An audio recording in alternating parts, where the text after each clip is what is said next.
Hey, how's it going, guys? Welcome to another video. I hope you're excited to see another Silent Hunter 5 video. This is going to be a tutorial, so it might be a little boring for some of you, but I wanted to kind of help out the Silent Hunter community in any way I possibly can because they've been very helpful.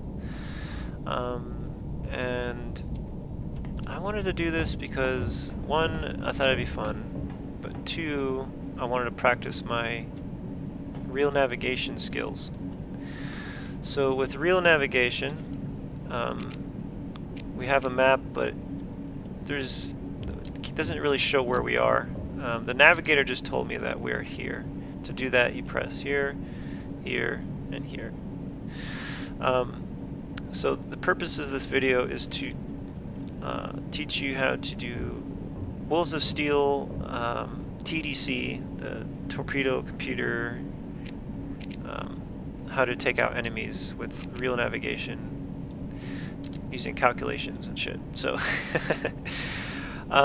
so the first thing you want to do is get your bearing or your heading, which is you just hover over here, 315.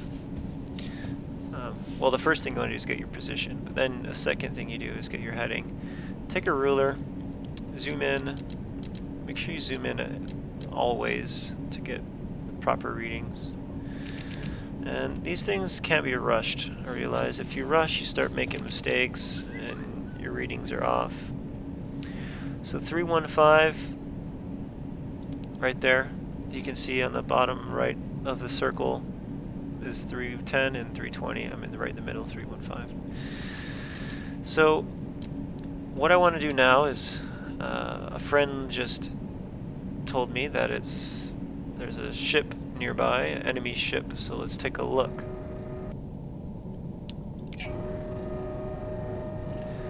While this zooms there, that's good enough. I think it's to the left. Yes, here we are. So we have a smokestack. We have a single smokestack. Now, before I do anything, I know I'm gonna engage this guy, right? So, well, I don't know for sure, but I want to do this ahead of time. Rohr 1 wird bewässert. Rohr 3 wird Sometimes bewässert. I forget. Now this is opening up the tubes for the torpedoes to launch. Next, I'm going to put it on medium speed. Rohr 1 wird geschlossen. Rohr 1 wird bewässert. Okay, and that's all for now. So, next thing you do is press spacebar. Ziel erfasst. Now if you're playing the Wind of Smoke mod, you'll get a indication of exactly what kind of ship it is. But we're going 100% realism, so we don't have that information. So what you're gonna have to do is press E, and it tells you it's a tanker, so you can look here, or just scroll here till you see tankers, then click in the middle.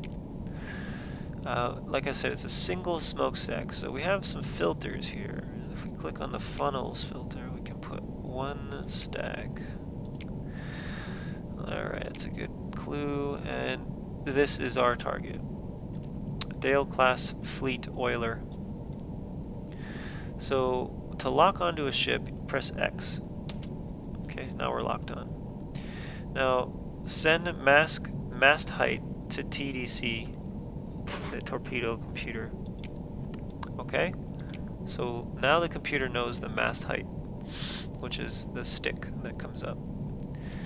So now we have the bearing, which automatically gives it to you when you lock on. That's why we did that. You can see that it matches up. 299. Now we have to get the range. In order to do that, you line up your horizontal x-axis with the bottom of the ship. Right there is perfect. You can see it's lined up at the bottom. Press range. Use the stadimeter. Go up to the top. Press this little button on the stadimeter. And now you can go up and down with your mouse and align it with the top of the flag. 6,082 meters. That's pretty much just 6,000. I gotta get a piece of paper. So the range is 6,000. Set your clock Okay, hold on. We're gonna have to do the reading again. So you gotta get your clock ready. Press 0, not 0, O for Oscar to get that out. So I'm gonna wait till the top of the minute here. I'm gonna fast forward. Sorry, I forgot to prepare this. So 10 seconds. Okay, so we're at 10:08. Okay, so now let's do this again.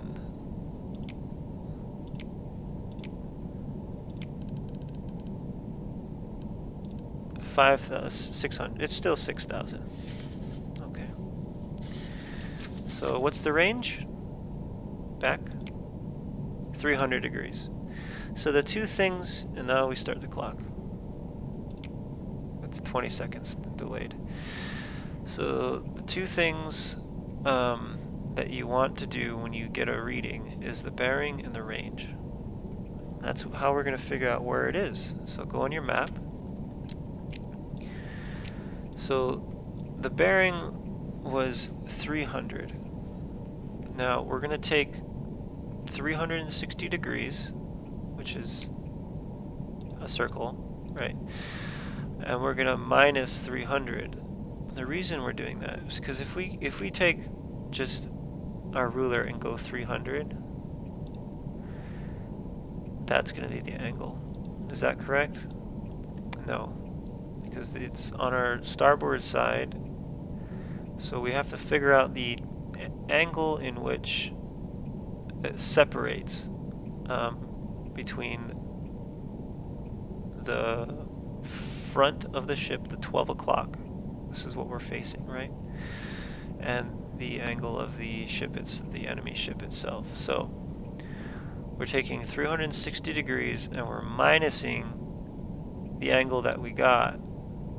See? So it's 360 all around. Then we're going to take out 300 and there's going to be a little bit left, and that's going to be the angle. So let's do it on paper here. 360 minus 300 is 60. Okay, so 60 degrees. So what we do is we take our protractor and we line it up with our zero bearing, because that's where we started our circle, right? Now we're gonna put the second part. This is like our angle here on our position. Okay, now I move around this thing around, it changes. You see that? How it changes the angle? Now we're gonna go to 60 because that's what the difference was. 60 degrees. Now you see how this is much different than the heading of 300 that we put? This is incorrect. So that no tutorial talked about this, so I wanted to talk about it. Okay, so now let's get in the range. And our clock, we're supposed to do it at 3:08, 10:08, so it's 3 minutes past 5, so 13, sorry, it's really late, I'm just really tired. Okay, so I like to get the compass to get the range, believe it or not, and I'll show you why. So you can move this around and it changes the numbers. Sometimes you can't see it, right? But if I move it over here, I can see it. And it goes in a circle. So the range was 6,000. Oh, meters, not kilometers.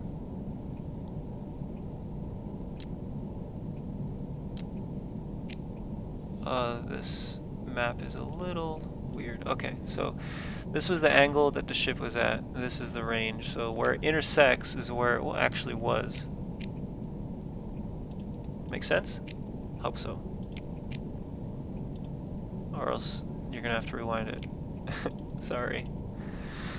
Okay. So 13 is coming up in 15 seconds. So we gotta get our second reading. So we're gonna move this down a little bit.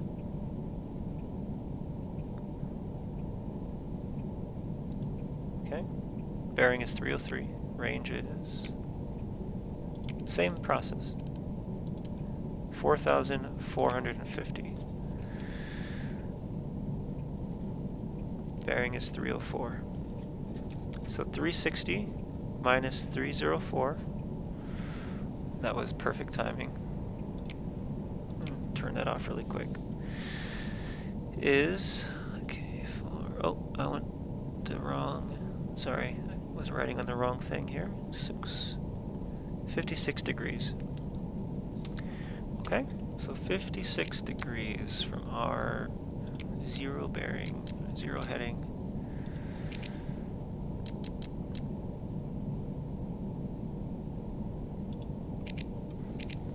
I'm going to show you why we waited 5 minutes in a second. What was it? 56. 56. Okay, now the range was 4,450.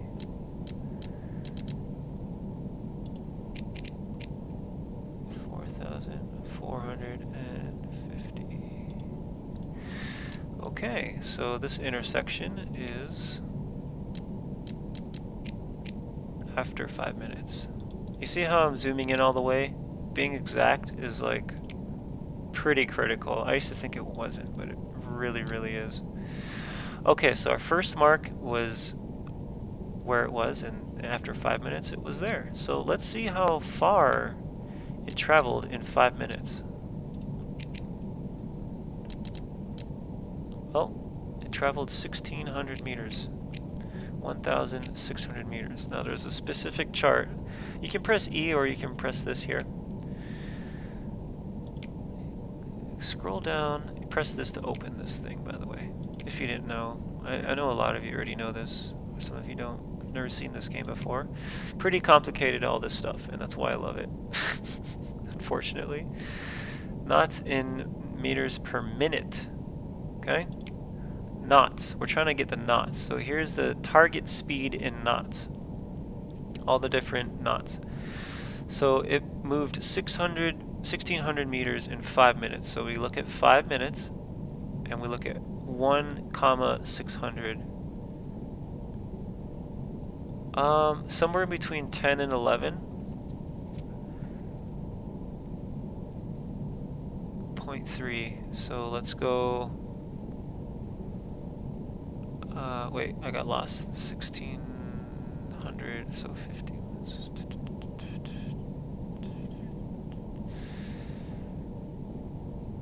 I would say, I mean, would you go 10 or would you go 11? I guess 10. Let's go 10. Yeah, let's go 10. So 10 knots. That's the speed. That's the speed of the enemy ship. We also know its heading. Alright, if we continue this, we also know that if we line up this part here with this, we know that it's going this way. And look, it's going to intersect the way we're facing here. So the speed is 10 knots. We did all that, the 2 readings, 5 minutes in between, just to get the speed. Now, the angle on bow, click on it. Let me explain this, since everyone seems to fail to explain it simply in other tutorials. Maybe not, I haven't seen all of them. Okay, so this is the rear of the enemy ship.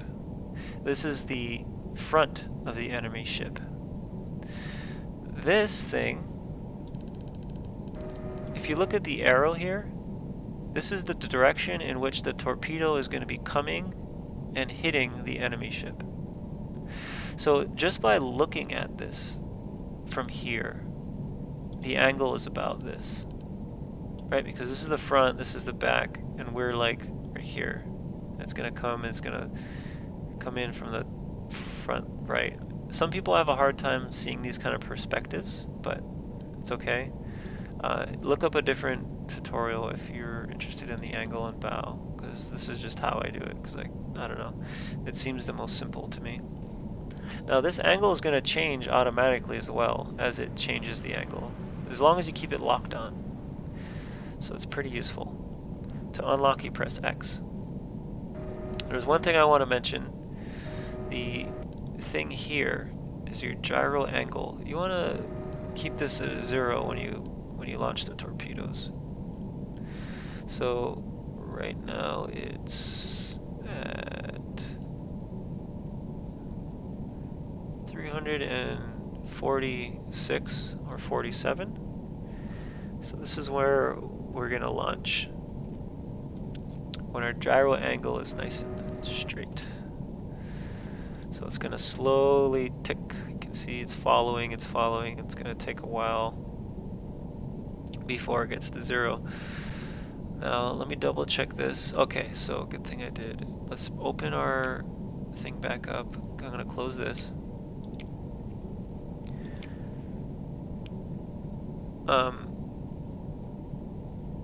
The draft here, 7.3 is the depth from the sea level to the bottom of the ship. So it's like the ships go underneath the water like this, and the draft is how far underneath. So 7.3, we want to put our torpedoes like around here is good. Torpedotiefe eingestellt auf 4 Meter. Rohr 3 wird geschlossen. Rohr 3 wird bewässert. Okay, take it easy. Torpedotiefe eingestellt auf 4 Meter. He's a little serious. Okay. Now we have the option of doing 2 more readings before we engage, but I'm just gonna go ahead and engage because I want to keep this video short. If it were in real game, I would probably get a couple more readings. So the trajectory here, right? Now this isn't a 90-degree angle, but it's close enough. Close enough. So I'm gonna figure out what the angle actually is. So let's do that. 70 degrees. Okay. So when this turns 70, that's when we know it's time to fire. What is the range gonna be though? Right? Because we have to put in the range. This doesn't change. We're the ones that are changing it. This is automatic, this is automatic, this is not. This is not. So what is the range gonna be? Well, all we do is just line it up, figure it out. Let's measure it. If I can get, there we go. Now I couldn't quite, I guess it's not gonna make a difference. Okay, so 1100th was kind of on the side of it. 1150. So we can change our range to 1150 because that's what it's gonna be when we're at our angle. Yeah. So the computer knows now. I'm gonna unlock and check our gyro one more time. It remains the same. I'm not really sure how this works, but I remember someone saying in a tutorial to make sure it's on 0 when you fire. So lock on. I'm pretty sure you want to be locked on when you fire your torpedoes. For sure. It has something to do with the computer. Okay, so angle on bow is increasing. Remember, we have it at 70 degrees. And the bearing is like 340 something. Hopefully it hasn't changed speed. That's why it would have been beneficial to get another 2 readings with 5 minutes apart to verify his 10 knots. Hopefully, I think it was between 10 and 11. So what I'm gonna do is make it 11. Fire 1 torpedo. Oh, what can I do? 11. Fire 1 torpedo, and then change it to 10, and then fire the other one. That's a good plan. Okay, so this gyro is almost there. I'm gonna fast forward. A couple more revolutions. No, this is the last revolution. So let's get ready. I'm gonna fire 1, and then I'm gonna change it to 10, and I'm gonna fire another one. Everything looks good. It's the moment of truth, ladies and gentlemen. Rohr 1, feuert!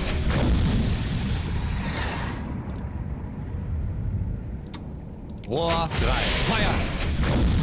Rohr 3, wird geschlossen. I don't know if it registered that second one. Damn it. Maybe it did. Did it? You think it did? Hopefully it did. Okay.